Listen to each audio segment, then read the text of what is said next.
It's 2025. Hamilton real estate is in a weird place. It's too expensive to rent, but it's also too expensive to buy. So what are you supposed to do? It feels like whatever you choose, you lose. So you're probably stuck sitting there staring at listings wondering, should I buy now or will that just lock me into a bad decision? And it probably doesn't help if you're getting mixed advice. Maybe you have some family members telling you buying makes sense and others telling you that you should rent and others telling you you're an idiot if you rent. It's kind of hard to make sense of things. It's a fairly valid question to ask, should I buy or rent? So in this video, we're going to break down the pros and cons of each and which one makes sense for you based on your situation. Both can make sense depending on your situation, and the one that makes the most sense for you isn't necessarily always the one that makes the most sense on paper. So let's break it down. So let's start with what you're actually paying when you're renting something in Hamilton, Ontario. So a one-bedroom apartment is going to be around $1,800 a month. A two-bedroom apartment is going to be around $2,200 a month. A three-bedroom apartment is going to be around $2,700 a month.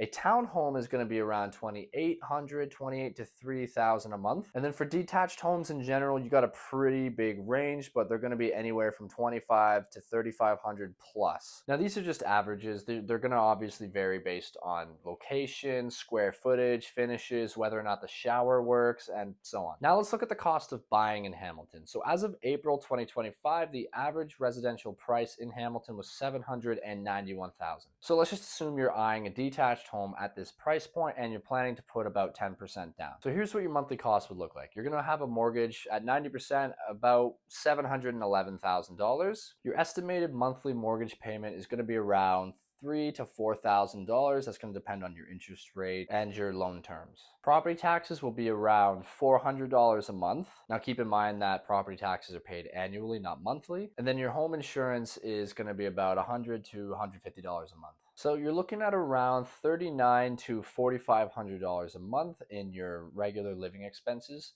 You also got to factor in other things like maintenance, utilities, some of the other ongoing costs. So just keep that in mind. Also, these figures are estimates and they will vary based on your situation. You've got to throw in my little disclaimer there. So if you break it down on a month-to-month basis, renting is usually cheaper. Now here's the thing, when you rent, every dollar is gone. You're not building any equity. When you buy a house and you're paying that mortgage every month, some of that is going into the house itself. It's not just paying down somebody else's mortgage. And the house is going to be going up in value over time as well. So not only is the loan being paid down that you owe, you're also growing the asset, which is your house. So when does renting make sense?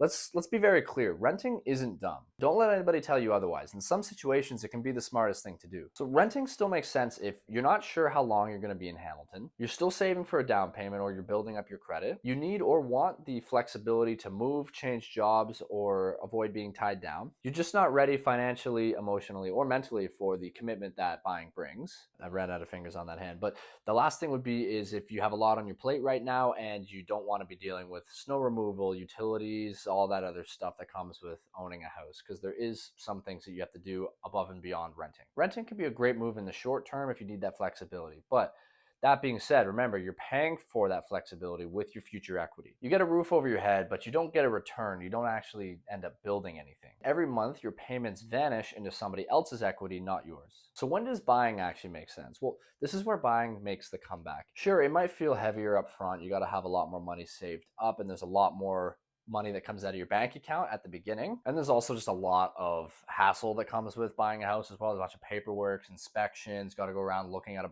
bunch of houses, doing a bunch of showings. And there's that terrifying moment when your bank account drops 5 figures. Oh geez, I'm not really selling it, am I? But over the long term, it's completely different. So here's what buying gets you. You get to lock in your payments compared to rising rent. Your payment will stay the same over the term of that mortgage. You know exactly what you're getting yourself into, whereas your rent can keep going up every year. You get your equity growth. So every payment that you make builds your equity, and as time goes on, your house grows in value. And then over time, that equity becomes either borrowing power, or it can be used to buy the next home or be put into your retirement fund, whatever it is that you want to do with it. The next thing, and the one that is the biggest selling factor for people buying a house, is the stability. You can actually start setting some permanent roots. You don't have to worry about moving again at the end of a 12-month lease. You don't have to worry about getting a text from your landlord saying that they're selling the home and you have to move out. You can just put all your stuff there in that house and you can just relax and know that it's going to be there, and it's going to be there for a long time. The next thing that ties into stability is the freedom to live how you want. If you want to paint the walls black, you can go for it. If you want to have a bunch of parties, you don't have to ask permission, or you want to build a gym in the garage, start pumping some serious iron to get swole for the summertime, nobody can stop you. Another really good pro for buying a house, and one that people don't think about enough, is the tax breaks and buyer incentives that there are out there. The government wants you to buy a house. There's land transfer tax rebates for first-time home buyers, RRSP withdrawal options, and various other incentives to get you to buy a house. So you're not doing this alone. So short-term freedom is really what renting offers, which, don't get me wrong, that's a great thing, especially if you're not sure where you're going to be. But if you know that you're going to be somewhere for the long term, then buying definitely makes more sense. Now, you might be thinking to yourself, well, this is all fine and good, but I'm just going to wait for prices to drop. This is the classic stall line that I hear all the time. And listen, I get it. Like, nobody wants to be the guy who buys high and watches the market slowly go down. But here's the thing, the buyers who are waiting for the bottom always miss it. Why? Because we don't know when the bottom is. I don't know about you, but I don't have a crystal ball. And the only time that we know when we hit the bottom is when we start coming out of it and prices start coming back up. By then, you're competing with 5 other buyers for the same house. Right now, prices are already down from the 2022 highs, and inventory levels are the lowest they've been since 2009, the year after the housing market crash. Back then, people said the same thing, oh, I'll just wait for prices to come back down. Today, those same people are wishing they bought 10 houses when they had the chance. If you're thinking long term, waiting can often be the most expensive mistake that you can make. So who does renting make sense for? My biggest pet peeve with the real estate industry is agents telling people that renting always is a bad choice and you should always buy something no matter what. Agents make their money when you buy, so it's in their best interest, not yours, for you to buy something, even if it doesn't make sense. Now, I might be shooting myself in the foot here, but renting isn't a failure, and it can oftentimes be the smartest move on the board. So you should keep renting if you know for a fact you're going to be moving in less than 2 years. Like I said, there's so many costs that come from buying a house and also on the sell side that it genuinely doesn't make sense, and you're going to lose a lot of money in that 2-year window if you buy something and then sell. Now, there's a lot to be said if you want to hang on to that house and use it as a rental before moving on somewhere else, or you could do something like a house hack, but those are generally more complicated strategies, and you have to know what you're going to do with that going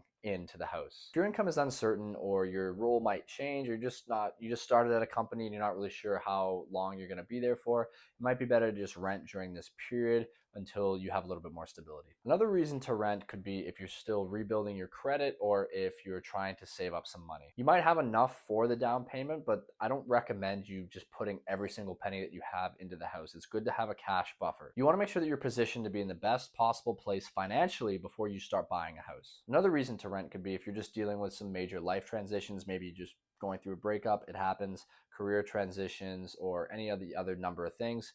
You don't want to add more to your plate right now. And the final thing could be that you're just not ready for the responsibility that comes with owning a house, and that's totally fine. There's no shame in that. There's a lot that comes with owning a home, and if that's not within your bandwidth, that's totally cool. Renting can be strategic, provided you use that time wisely. I don't think it's smart to aspire to be a renter forever, but in the short term, it can make a lot of sense. And it can actually position you to benefit more in the long run, as opposed to rushing into buying something when you're not ready.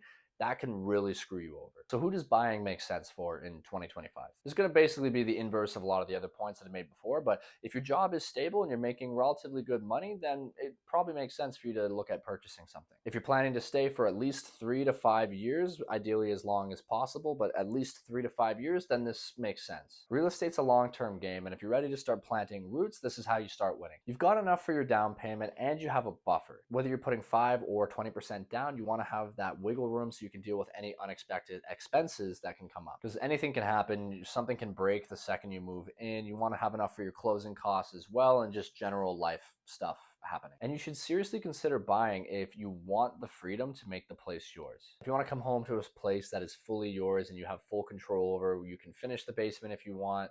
You can, like I said before, you can paint the walls pink, black, neon green. You can smash all the windows if you want, although I don't know why you'd want to do that, but you can. Nobody's going to stop you. It's your house. If you want that freedom and that's something that's important to you, then buying is definitely the right choice. Now, just to be clear, making the decision to buy doesn't mean you have to buy something tomorrow. It just means putting a plan in place and preparing yourself so that when the time comes, you're ready. So if you're still on the fence about whether buying or renting makes more sense for you, that's normal. It's not a one-size-fits-all decision. But sitting in limbo is costing you one way or another. So let's make it simple. You can reach out to me to book a free strategy call. We'll go over the pros and cons of both buying and renting and figure out which one makes the most sense for you right now. And there won't be any pressure to do one thing or the other. It'll just be some information to help you make the right decision for you. And if you're interested, you can also grab a free copy of my first time home buyer survival guide. It'll just walk you through that entire process of buying a home start to finish. So what to look for, what mistakes to avoid, and how to prepare yourself financially. So my contact info is up on the screen and it's also down in the description. If you liked this video and you want to see more videos like this, don't forget to subscribe, and I'll see you in the next one.